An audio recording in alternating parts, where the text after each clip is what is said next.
And hi, everybody. Welcome to FSU Coach Live. My name's Tim Baggers, joined by a special guest today, Brooke Niles.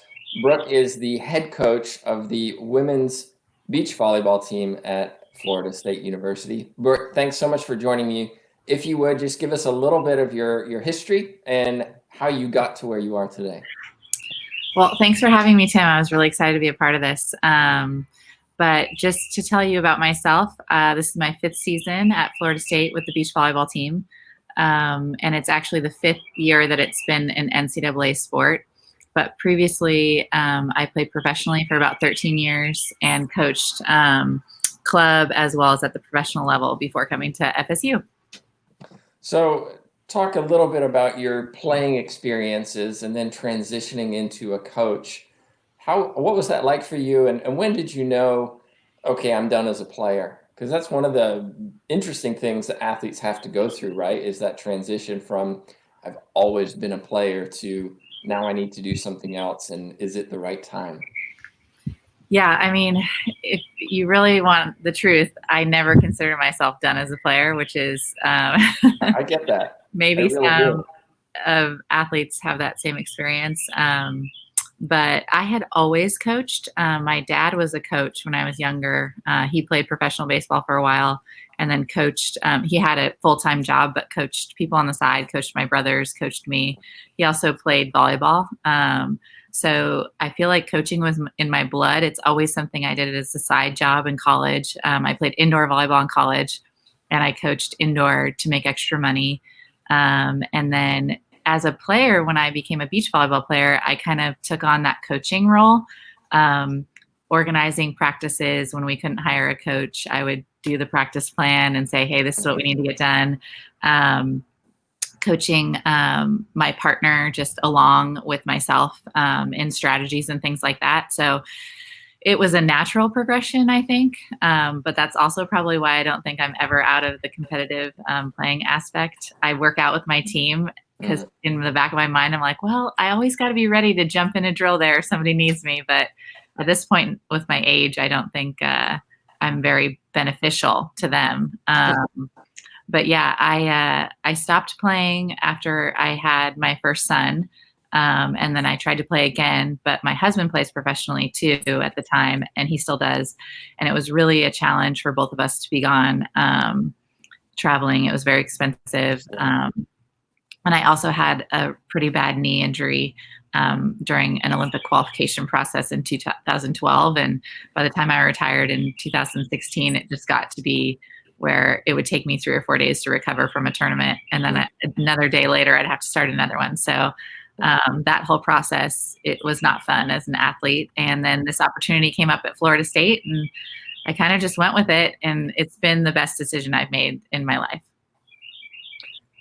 If I go back to you as a coach participating with your athletes, it's something that I've discussed with other coaches who've been on the stream, in this idea of, do you feel like you have a responsibility to model that kind of performance, and this is how you should do it, and here, let me do it and demonstrate this to you, recognizing that, you're not the athlete that you were, 10 years ago, as an example. Do you still struggle with that, where you want to get in there and do it, and at the same time you recognize that you can't do it like you used to? Yeah, I think that's the hardest part, because even just my 5 years at FSU, when I had first started, I had continued to play professionally over the summer. So I got this job in June, and then had made a commitment to my professional partner at the time. So we played up until August, till we started training with the team. So it was almost like an off season for me. I was fresh out of it and able to jump in and be a benefit. But now that I don't do that anymore, I can still do the skills. It's just more the physicality part that is hard to let go of, and hard to realize that I don't have that. But when you go to jump and there's nothing, it feels like there's an anchor tied around your waist. It's really hard to get there and to understand that process. But I joke around with the girls, and I think it's good for them to see a woman do the things that they're asked to do, but also it's been a benefit to help me as a coach because instead of showing somebody, I have to explain how to do it now. Um, Instead of saying, hey, just do it like me. So that's helped me become a better coach because I have to be a little bit more thoughtful with my words and descriptive than I would be. So That's a good point. And I should mention, if you're watching, if you have a question for Brooke, just put it in the chat box and we'll make sure we get it to her. Do you think then, going back to what you were talking about being an athlete and then a coach, you moved into a brand new team, right? And you built everything from the beginning. What was that like? Well, it was a great program before I got here, and it was an ABC A sport. So the talent was definitely there. The culture was something that needed to be changed, and plus, every new coach has their own set of values and culture that they try to bring in. Can you elaborate? What do you mean by changing the culture? I think it was just maybe a little toxic player coach relationship. I wasn't there to know, but it's just stuff that, was brought up on the interview process and in talking to the players one-on-one when I got the job. So, from my perspective, I played professionally with you, your partner, and one coach. So it was, you were traveling together all the time. You were in the same hotel room all the time. You were friends and then had to go to this competitive environment. And same thing with our coach. So we were able to really work together well and know when it was time to be coached and when it was time to be friends and shopping and all those other things that are involved with that. And then when I got here, if this makes any sense at all, it was more like the coach was somebody that wasn't very approachable. And that just wasn't the world that I had lived in. So that was something that I had to make the athletes understand, is that, yes, I am your coach and I'm teaching you something. And there's definitely some disciplinary aspects of this.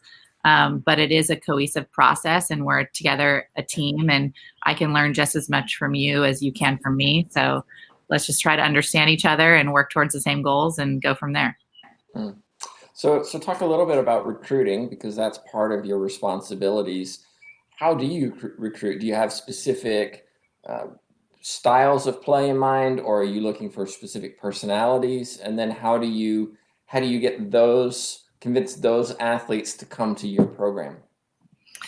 Well, obviously there's a physicality issue that we look at. I mean, we're a top 5 program in the country every year. So the athleticism is a huge component of who we recruit.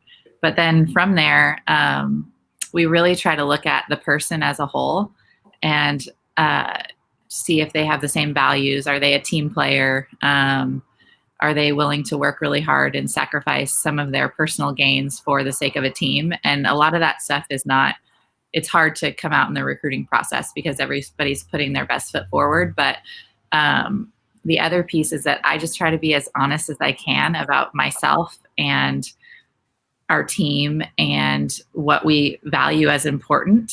And then those recruits have to make their decision whether they think it's too much for them, whether they think it's a good fit. And so far, we've been pretty successful on the recruiting front. We have some really great recruiting classes, and they all understand the values of our program. And I tell them that if you don't like to work hard, please don't come here, because that is a aspect of our program that it will just never go away. But some people don't understand what that means. They think they're hard workers. So we kind of challenge them a little bit in the recruiting process as well to get them to understand themselves. But so far we've been really successful at recruiting. What are some of the challenges that you experience as a coach? Well, the challenge right now is, we have 20 young women on our team and 10 starters, 12 if you count the exhibition. So, and they're all talented. They're all the MVPs of their league and high school. They're all really smart. But when you come to this college environment and you're around everyone that's just like you, there has to be some aspects that separate you from the field. And that's usually a mental toughness thing. So just kind of keeping everybody happy and getting everybody enough quality playing time to develop them with only 16 competition dates is really a challenge for us. But luckily we have some really great players that are on our same page. And then the other aspect that's challenging is on the recruiting front, is that we're not necessarily the hotbed of beach volleyball in Tallahassee. So, a lot of athletes we recruit are from California, Texas, Florida, and to get them to understand that there is a beach volleyball program at Florida State and come here and visit us and see what we're all about is a little bit of a challenge. But once they come to the university and they see how pretty it is, it's hard for them to say no. But just that initial part at the beginning to get them to understand us is a challenge. And what about the challenges of maybe dealing with athletes who maybe are on the cusp of starting or don't necessarily get to play or get injured and then are trying to get back in the team? How do you resolve those issues of the person who's really trying to make it but isn't just quite there?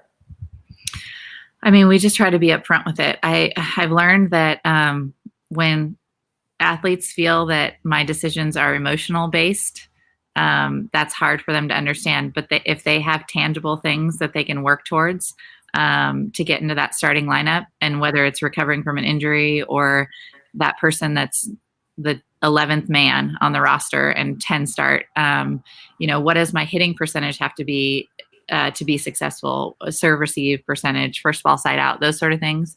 And we show them like, hey, this is our chart right now, and this is where you rank and all these things, and this is where you can improve. And I think that helps them understand that a lot of it is based on themselves, and it's not, the coach doesn't like me or they like this person more, that type of thing. But really, with this last team that we had, they were so special that we never really had to worry about those things. Everybody was really focused on, improving themselves individually in the hopes to help the team overall. And you mentioned in there some kind of assessment piece. Can you talk a little bit about how you assess players? Is there, I'm assuming, some kind of rubric where they have to achieve certain things? Yeah. And some of that is strength and conditioning based. Okay. We have a conditioning test we do. We have force plate testing. So we can kind of see how they're developing as an athlete. And if you look at the force plate numbers that our strength coach has done an amazing job testing them, they get tested once a week.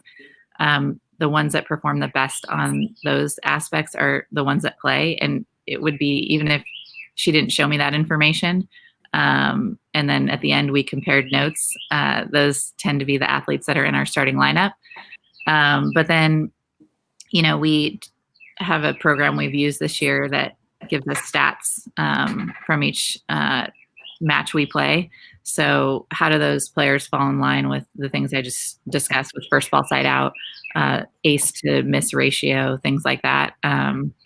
But in terms of overall skill, I'd say everyone on our team is pretty much at the same level in terms of their skill in non-pressure situations. Like, how do they pass? How do they set? How do they serve? It's just in those competitive situations how that comes out when we're playing against other people. Well, again, a reminder, if you have a question for Brooke, just put it in your chat box, whichever stream you're watching. One of the things that you talked about was the physical measurements, right? And the statistics that they produce. What about the intangibles of the drive, the never give up attitude and those kind of things where, you're stuck in a match, but you can rely on this person to just kind of grind it out. Mm-hmm. Is there a way that you measure that, or is it just you learn these players, these are the ones I can trust in these situations? I think it is something to do with experience and putting people in those situations. But, being a professional athlete, the thing that I understand is some days you can be up here and be feeling it and in the zone, so to speak. And then the next day you can be completely out of that zone and nothing goes right for you. So it's not an all or nothing type thing with us. We try to recreate as many pressure situations as we can in trainings. So we have a conditioning test we do that's really physically exhausting. And even the thought of doing it, I know our players can't sleep some nights before we tell them we're going to do it. Don't tell them, Yeah, surprise them. it's almost better when we don't tell them.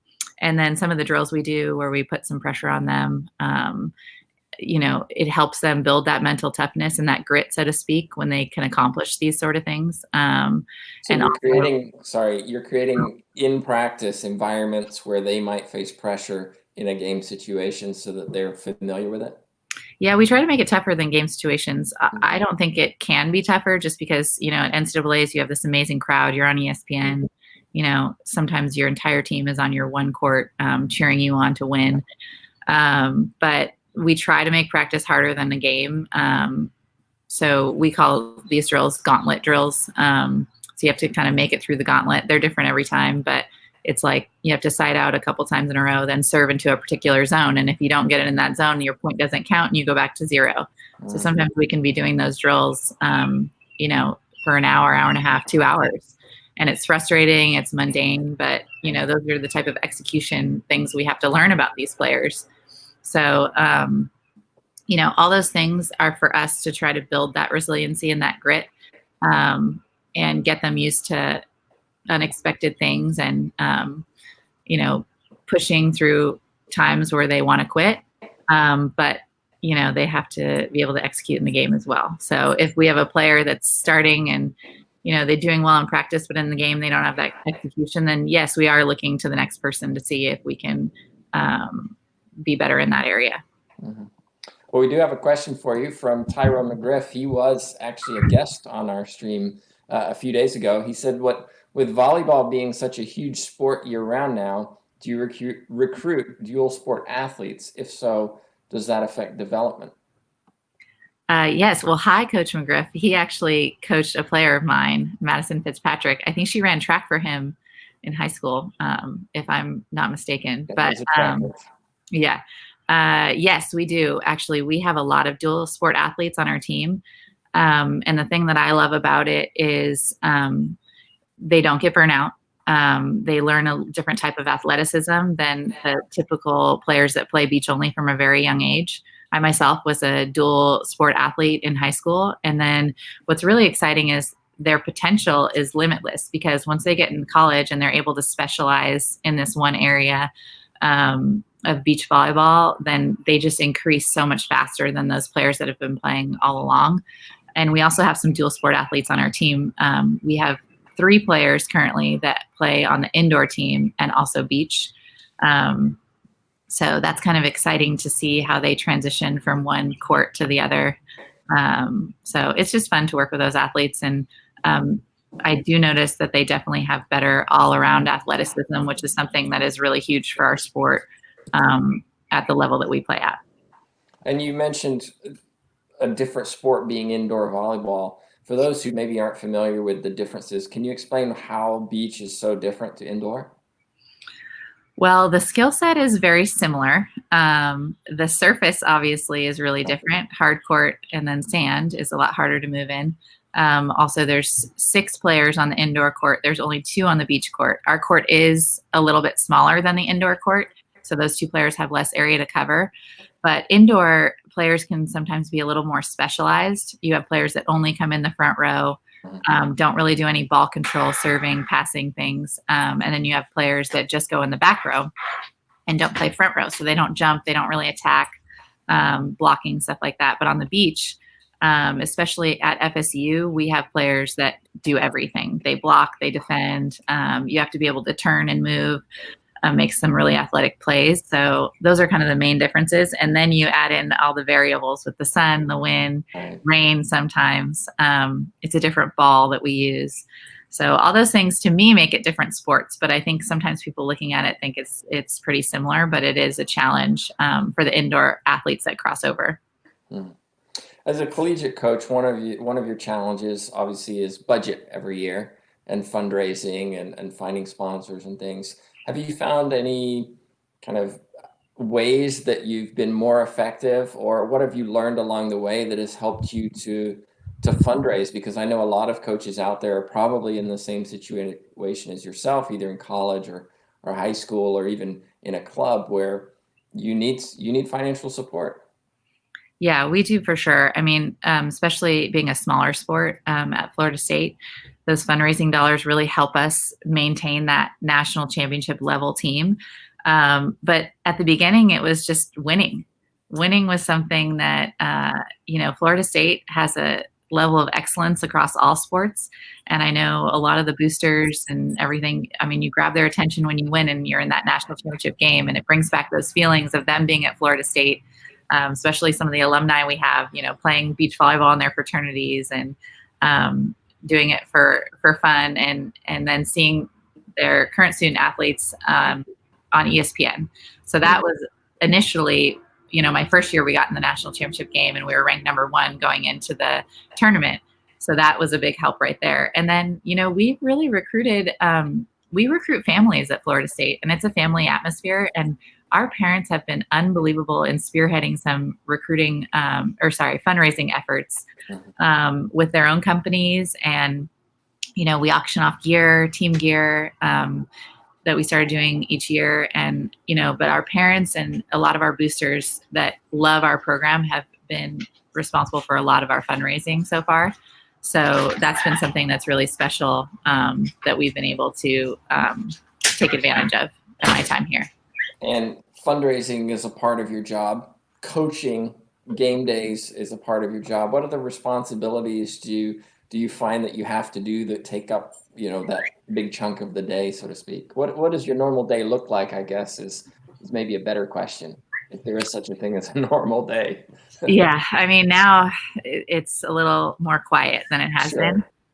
So that's been a benefit for us. But normally it's a lot of meeting with my coaches and practice planning. And, we really try to train each individual based on what they need and not try to train a system, if that makes sense.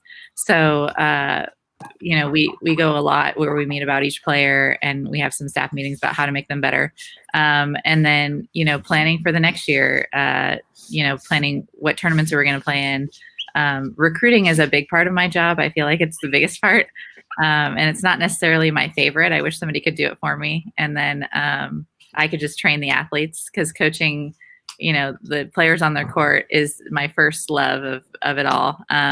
So sometimes I feel like that's the least amount of what I do. But, just planning to make them better is pretty much most of my day. And then how are we going to win national championships? What is going to set Florida State apart from the rest of the country? Because I don't want to be the school that's like, hey, why are they doing that? Like, how did they get that program? How did they get that, special equipment? Like, I want people to look at Florida State like we're the standard and people are trying to catch up to us. So that's those sort of philosophies is what motivates me each day to kind of look for, the next thing about how our team can get better and not be so complacent with the success that we've had in the past.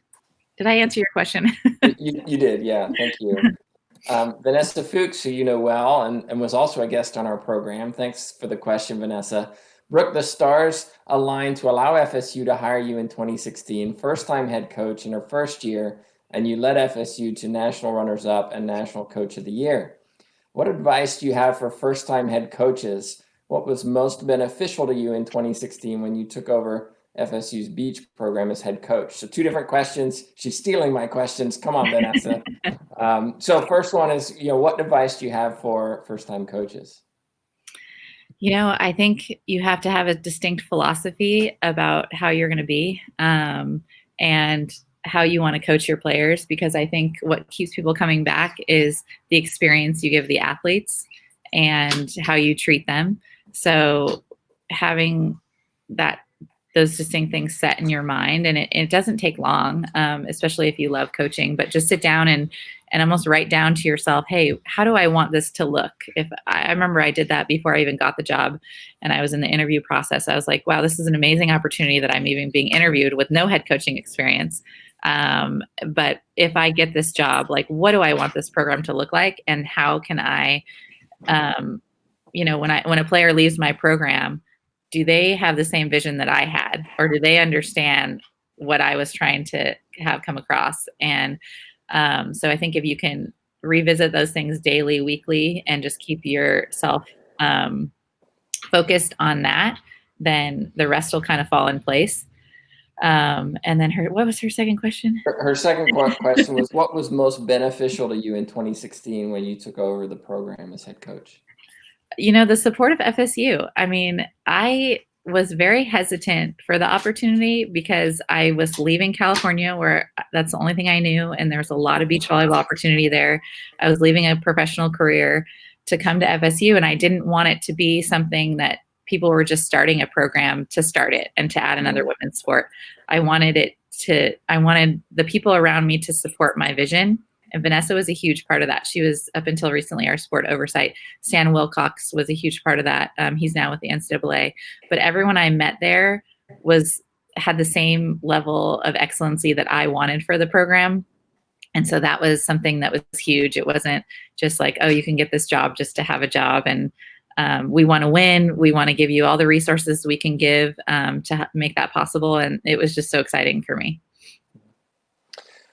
One of the questions I have is that, when you are a coach and a parent and a wife, you have all these responsibilities.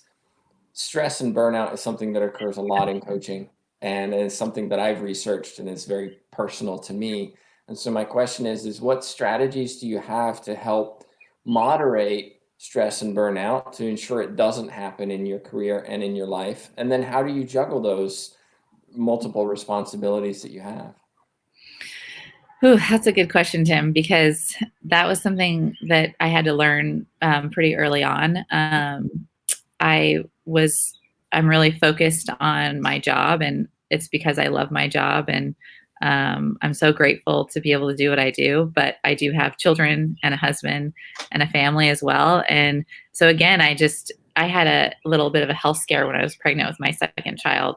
And it made me realize that what I was doing, burning the candles at both ends, was not a viable option for me. And again, I had to sit down and write down, hey, what's most important in my life? And was that list the same list that somebody else thinks is important in my life when they look at how I act daily? I feel like one of the biggest part of my job is being a role model to our student athletes and letting them know that, hey, I'm a woman, I can have a family, I can coach in college, and it's not unattainable. And it's not that I have to give up one to have the other. So, I had to sit down with myself and say, hey, if the players on my team look at me, do they think my family is the most important thing, or do they think my job is the most important thing? And early on, I think they would have thought my job was the most important thing. So there's a to-do list every day that I have. And there's a lot of things that never get checked off, and a lot of things that some days I just add to the list and I don't cross off anything. But I've actually implemented some meditation in my life, whether it's 2 minutes, 3 minutes. I can't seem to get past 10 minutes. I have way too much stuff to do, but it's helped me come to terms with not getting everything done and having to sacrifice some things. I make certain times where I can talk to recruits that don't conflict with my family time. And I'm just make sure I'm clear with my daily schedule with my husband and my children, so that they don't get upset if there's something that I can't do or spend enough time on. And so far it's worked pretty well, but there's definitely times of the year when we're in NCAAs and conference championships where 100% of my time is dedicated to the team and how to make them better and how to win. And it's just sacrifices that I make. But then in the summertime, I try to make more time for my family and fall and things like that. Good answer. My last question then is, unless other people have questions, put them in the chat box. You have a couple minutes. My question is, when you look at your coaching career and what you've learned along the way, you were an athlete, and so you learned a lot from what you did as an athlete and for what your coaches, the coaches you had, and you talked about your family having a coaching tradition as well. How does then Coach Niles continue that education so that you keep getting better and better? Well, I think there's a lot I don't know about. I was kind of thrown into being a head coach, and I had luckily had a lot of experience with indoor as an assistant coach, but I'm sure, as you know, being an assistant is completely different than being a head coach. And I've been lucky to call some of my friends that are head coaches and learn from them. But one of the things is I'm always trying to continue my education. I actually was interested in your master's program in coaching because, I was given this program and not really given a template about how to do it. So it's kind of been how I think it needs to be done. But I want to learn how other people do it. I want to learn more efficient ways to accomplish some tasks. So I'm interested in furthering my education with a master's. And then just kind of, I like to hire assistants that challenge me. So currently I have an assistant, Jason Lockhead, who's coached on the World Tour and played on the World Tour as well. And he has a different way of thinking about the game and certain things than I do. And so he challenges me to think a little bit differently. But yeah, I think just trying to broaden my horizons a little bit. And like I said before, I'm always trying to think of what's the next step ahead and not be complacent with where we're at. So, just talking to a lot of people, learning from as many people as I can. I listen to a lot of podcasts. I listened to your podcast the other day with our strength coach, and I found it really interesting because he comes from a football aspect, but I was trying to think, how can that apply to our beach volleyball players? And so it's just being open and learning. Well, I've certainly learned so much from doing these interviews and of course, really appreciate your time. If somebody wanted to get in touch with you, what's the best way for them to do that? If they have questions, for example. Yeah, probably my email, BL as in Lauren Niles, NILES at FSU.edu. I try to respond as quickly as I can, but sometimes things get lost in the shuffle. But I would love, to open some dialogue with other coaches and learn from them. And if anybody has any questions, feel free. Well, Brooke, thank you so much for joining me. I really appreciate your time and perspective and hope people do reach out to you and kind of continue that dialogue. That's why we're doing these anyway. Thank you, Tim. This was really fun. I appreciate it. You're welcome. My pleasure. Just a reminder, coming up tomorrow, if you're interested, Chris Yates, sports TV broadcast journalist, will be joining us. He'll be talking a little bit about how coaches can work better with journalists and kind of communicate better in terms of how they present themselves. So I hope you join us for that. And then we should also mention next week, we have a great group joining us starting on Monday. Heath Esslinger will be talking about his business, A Better Way with Athletics, followed by Franklin Buster Hagenbeck, a lieutenant general of the U.S. Army. He was an assistant coach for Bobby Bowden. So he'll be interesting to get his perspective. Followed by Wednesday, Dr. Peter McGahey. He's the head coach of women's soccer at St. Leo University. Al Light, head coach and high performance specialist from Cirque du Soleil, will be joining us on Thursday. I've learned in the last 6 months, I've learned a lot about Cirque du Soleil and how they train their athletes to perform on stage. It'll be very interesting. And we close out the week with Coach Jennifer Hyde, the head coach of women's tennis at FSU. So my thanks once again to Brooke for joining me. Thanks for all of you watching and hope to see you tomorrow. Thanks, Tim.